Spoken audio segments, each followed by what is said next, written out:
Satellite right ഒരു പരിധി വരെ മലയാള സിനിമയെ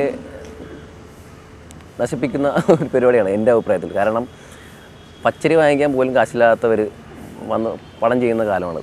വീട്ടിലേക്ക് അരി വാങ്ങിക്കാൻ പോലും കാശില്ലാത്തവൻ വന്നിട്ട് ഒരാളുടെ ഡേറ്റ് ഉണ്ട്, സാറ്റലൈറ്റ് റേറ്റ് കിട്ടും, ഒരു 10 ലക്ഷം രൂപ ഇൻവെസ്റ്റ് ചെയ്താൽ മതി എന്ന് കരുതി പടം ചെയ്യാമായിരുന്നു. അതായത് അവർക്കൊന്നും പാഷനേ ഇല്ല, ആ പടത്തിൻ്റെ സ്റ്റോറി പോലും അറിയണ്ട, ഒരാളുടെ ഒരു ഡേറ്റ് ഉണ്ട് എന്ന് കരുതി മാത്രം സിനിമ. അപ്പോൾ അങ്ങനെയുള്ളവർക്ക് ഇനി വരുന്ന കാലത്ത് പടം ചെയ്യാൻ പറ്റില്ല. കാരണം ഇപ്പോൾ അത് ഭയങ്കര ഡിമ്മായി. ഞാൻ ചെയ്യാൻ കാരണം എന്ന് പറഞ്ഞാൽ ഞാനും ആ സമയത്ത് എനിക്ക് ഒരു പടം ചെയ്യണമെന്നുണ്ട്. അപ്പോൾ ഈ പറഞ്ഞ പോലെ ഇവരൊക്കെ തരുന്ന നിങ്ങളുടെ ഈ റൈറ്റും ഈ മാർക്കറ്റും കിട്ടണമെങ്കിൽ അത്യാവശ്യം കൊള്ളാവുന്ന ഒരാൾ വേണം. അപ്പോൾ അതിന് വേണ്ടിയിട്ടാണ് നിവിൻ ഒരു നായികയുള്ള പടമായിട്ടും നിവിൻ വേണം. കാരണം ഒരാളെങ്കിലും വേണം, ഒരു വാല്യൂ ഉള്ള ഒരാളെങ്കിലും പടത്തിലില്ലെങ്കിൽ പടം ചെയ്യാൻ പറ്റില്ലായിരുന്നു. അപ്പോൾ അതല്ലാതെ എല്ലാവരും പുതിയ ആൾക്കാരെ വെച്ച് ചെയ്യണമെങ്കിൽ ഒന്നുകിൽ ഞാൻ ഒരു വലിയ ആളായിരിക്കണം, ഡയറക്ടറായിരിക്കണം, അല്ലെങ്കിൽ പടത്തിൽ ആരെങ്കിലും ഏതെങ്കിലും ഒരാൾ, ഒരു പടത്തിൻ്റെ ഫിലിം മേക്കറോ അല്ലെങ്കിൽ പടത്തിലെ നായകനോ നായികയോ ഒരാളെങ്കിലും വാല്യൂ ഉള്ള ഒരാളായാലേ മലയാള സിനിമയിൽ പടം ചെയ്തിട്ട് കാര്യമുള്ളൂ. കാരണം വളരെ നമ്മുടെ മലയാള സിനിമയുടെ മാർക്കറ്റ് വളരെ ചെറുതാണ്. ഒരു 3 കോടി രൂപ അല്ലെങ്കിൽ 3.5 കോടിയുടെ മേളിൽ പടത്തിൻ്റെ ബഡ്ജറ്റ് ആയി കഴിഞ്ഞാൽ അത് കിട്ടാൻ ഭയങ്കര പാടാണ്. അപ്പോൾ എൻ്റെ പടത്തിൻ്റെ ബഡ്ജറ്റ് വളരെ കുറവായിരുന്നു. അപ്പോൾ ഞാൻ പറഞ്ഞിരുന്നെന്ന് പറഞ്ഞാൽ അത്രയും കാശ് ഇൻവെസ്റ്റ് ചെയ്യുമ്പോൾ അത് ഇങ്ങോട്ട് കിട്ടണമെങ്കിൽ ഒരു വാല്യൂ ഉള്ള ഒരാളെ വെച്ച് കഴിഞ്ഞാൽ അത്യാവശ്യം അവിടെ നിന്നൊക്കെ കാശ് കിട്ടും. അത് നല്ലതാണ് ഒരു പരിധി വരെ. പിന്നെ ഈ പറഞ്ഞ പോലെ അത് മാത്രം നോക്കി വരുന്നവർ മലയാള സിനിമയെ കൊന്നുകൊണ്ടിരിക്കുകയാണ്. അത് ഇനി കുറച്ച് കഴിയുമ്പോഴേക്കും അത് മാറും.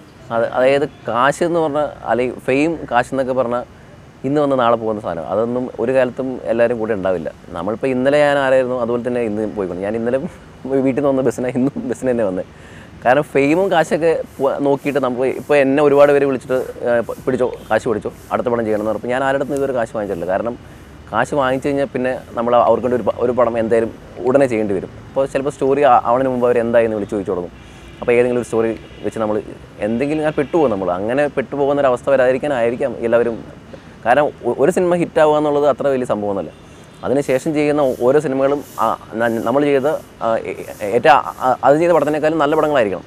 ഓരോ പടം കഴിയുന്നവരും ഇപ്പം ഞാൻ ഒരു ഫിലിം മേക്കർ ആവാനുള്ള ഇതിലാണ് ഇപ്പോഴും. കാരണം എൻ്റെ പടം ഓടുന്നുണ്ട്, പക്ഷേ എനിക്കറിയാം ഞാൻ ഇതുവരെ എനിക്കറിയാം, ഞാൻ ഫിലിം മേക്കിങ്ങിനെ കുറിച്ച് ഒന്നും അറിയില്ലല്ലോ. അപ്പോൾ ഇനി ചെയ്യുന്ന സിനിമ എന്ന് പറഞ്ഞു കഴിഞ്ഞാൽ അത്യാവശ്യം മേക്കിംഗ് വൈസ് എന്തെങ്കിലും ചെയ്യാൻ പറ്റുന്ന രീതിയിലായിരിക്കണം എന്ന് വിചാരിച്ചിട്ട് ആദ്യമായിട്ട് നല്ല കഥയാണ്. ഒരു സിനിമയിലെ നായകനോ ആ പടത്തിൻ്റെ എഴുത്തുകാരനോ സംവിധായകനോ എത്ര വലിയ സംഭവങ്ങളായിട്ട് കാര്യമില്ല, കഥ തന്നെയാണ് നായകൻ. ഒരു സിനിമയ്ക്ക് വേണ്ട കഥയാണ്. അപ്പോൾ നല്ലൊരു കഥ കിട്ടിക്കഴിഞ്ഞാൽ ചിലപ്പോൾ ഉടനെ പടം ചെയ്യാം. കഥ കിട്ടാൻ വൈകുന്നതുകൊണ്ടായിരിക്കാം ഈ പറഞ്ഞ പോലെ സിനിമ വൈകുന്നത്. അല്ല, വിദേശ സിനിമകൾ കാണുന്നുണ്ട് ഒരുപാടായിട്ട്. പഴയ കാലത്തെക്കാളും അപേക്ഷിച്ച് വിദേശ സിനിമകൾ ഒരുപാട്. ഇപ്പോൾ പണ്ടൊക്കെ നമ്മൾ മാക്സിമം കാണുന്ന ഒരു ഹിന്ദി സിനിമ അല്ലെങ്കിൽ തമിഴ് സിനിമ, കൂടി വന്ന ഒരു ഇംഗ്ലീഷ് സിനിമയാണ്. ഇപ്പോൾ ഇംഗ്ലീഷ് സിനിമകളും വിട്ട് നോർവീൻ പിന്നെ ബെൽജിയത്തിലുള്ള പടങ്ങൾ വരെ കാണുന്നുണ്ട്. അങ്ങനെ ഒരുപാട് നമ്മൾ ഇതുവരെ കാണാത്ത രീതിയിലുള്ള സിനിമകൾ കാണുന്നുണ്ട്.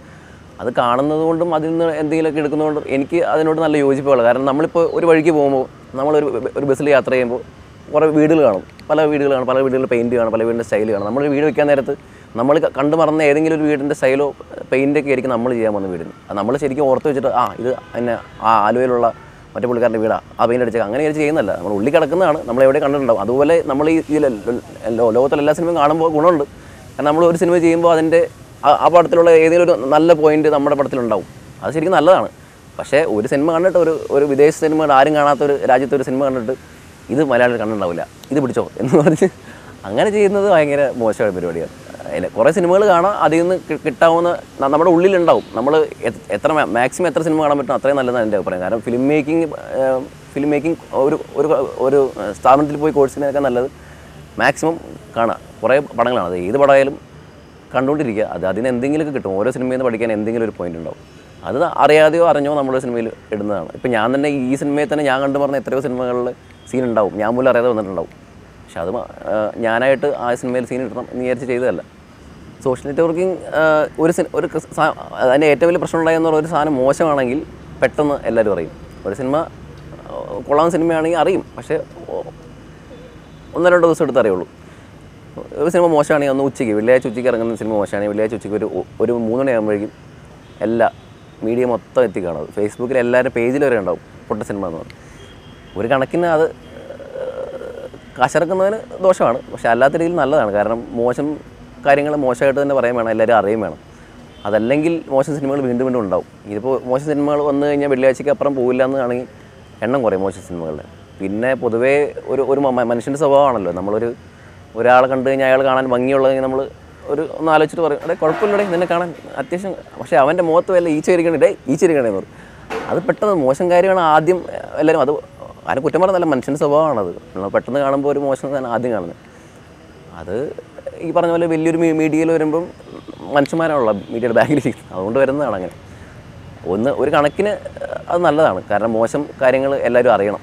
അങ്ങനെ ഒരു മോശം കാര്യങ്ങൾ ഉണ്ടാവാതിരിക്കാൻ ഒരു പരിധി വരെ ഗുണം ചെയ്തത് കഥ തന്നെയായിരിക്കും. എൻ്റെ ഉദ്ദേശം കൊള്ളാമെന്ന് എൻ്റെ വീട്ടിൽ ഞാൻ ചെല്ലുമ്പോൾ വീട്ടുകാർ പറയണം, എന്തും നാടകം കാണിച്ചിട്ട് അങ്ങനെ പറയരുത് ഒരു കാലത്ത്. ഇപ്പോൾ ഞാൻ ചെയ്യുകയാണെങ്കിൽ ഇപ്പോൾ എന്നെ കഴിഞ്ഞ ദിവസം ഒരാൾ നമ്മുടെ പട റിലീസിന് മുമ്പ് മലയാള സിനിമയിൽ ഒരു പേര് കേട്ട ഒരാൾ എന്നെ വിളിച്ച്, ഞാൻ ആ സമയത്ത് പടത്തിൻ്റെ ചെറിയൊരു ഇഷ്യൂ ഇട്ടപ്പോൾ അയാൾ എന്നെ പറഞ്ഞു, ഇങ്ങനെ സിനിമയിൽ ഭാവി കഷ്ടമായിരിക്കും എന്നൊക്കെ പറഞ്ഞു. അപ്പോൾ ഞാൻ പറഞ്ഞു, ഞാൻ ഇത്ര സിനിമ ചെയ്യാൻ ഞാൻ ആർക്കും വാക്ക് കൊടുത്തിട്ടൊന്നുമില്ല. ചെയ്യുവാണെങ്കിൽ 1-2 നല്ല സിനിമകൾ ചെയ്യും. എനിക്ക് ചെയ്യാൻ പറ്റില്ല, ഞാൻ പോയി വീട്ടിലിരിക്കും. ആ രീതിയിലാണ്. ചെയ്യുവാണെങ്കിൽ നമ്മൾ സിനിമ ചെയ്യുകയാണെങ്കിൽ നാളെ ആരും കുറ്റം പറയാത്ത കൊള്ളാവുന്ന സിനിമ മാത്രമേ ചെയ്യുള്ളൂ. അത് ഇപ്പോൾ കാശിന് വേണ്ടിയിട്ട് അങ്ങനെ ഒരു മോശം സിനിമ ഒരിക്കലും ചെയ്യില്ല. ഫെയിമൊക്കെ ഇന്നലെ വന്നേ ഉള്ളൂ, അത് എന്ന് വേണമെങ്കിലും പോവാം. അതിപ്പോൾ ഇന്ന് വൈകുന്നേരം വേണമെങ്കിൽ പോവാം ഫെയിമൊക്കെ. അപ്പോൾ അതങ്ങനെ നോക്കിയിട്ട് കാര്യമില്ല. നല്ല കഥകൾ തന്നെയായിരിക്കും. ഞാൻ ഒരു സിനിമ ചെയ്യുകയാണെങ്കിൽ അത് നല്ല കഥയായിരിക്കും, അത് എല്ലാവർക്കും ഇഷ്ടപ്പെടുന്ന സിനിമയായിരിക്കും, അത് പക്ക ഒരു എൻ്റർടൈൻ സിനിമയായിരിക്കും. വേറൊരു ലോക ക്ലാസിക്കൽ എടുക്കാനൊന്നും എനിക്ക് കഴിവില്ല, എനിക്ക് ആഗ്രഹമില്ല. അപ്പോൾ ആളുകൾക്ക് ഇഷ്ടപ്പെടുന്ന, കാശ് മുടക്കി സിനിമ കാണുന്നവനും കാശ് മുടക്കുന്നവനും കാണുന്നവനും എല്ലാവർക്കും ഇഷ്ടമാവുന്ന നല്ല സിനിമകൾ മാത്രമേ ചെയ്യുള്ളൂ. കാശിന് വേണ്ടി ഒരു മോശം സിനിമ എന്തായാലും ചെയ്യില്ല.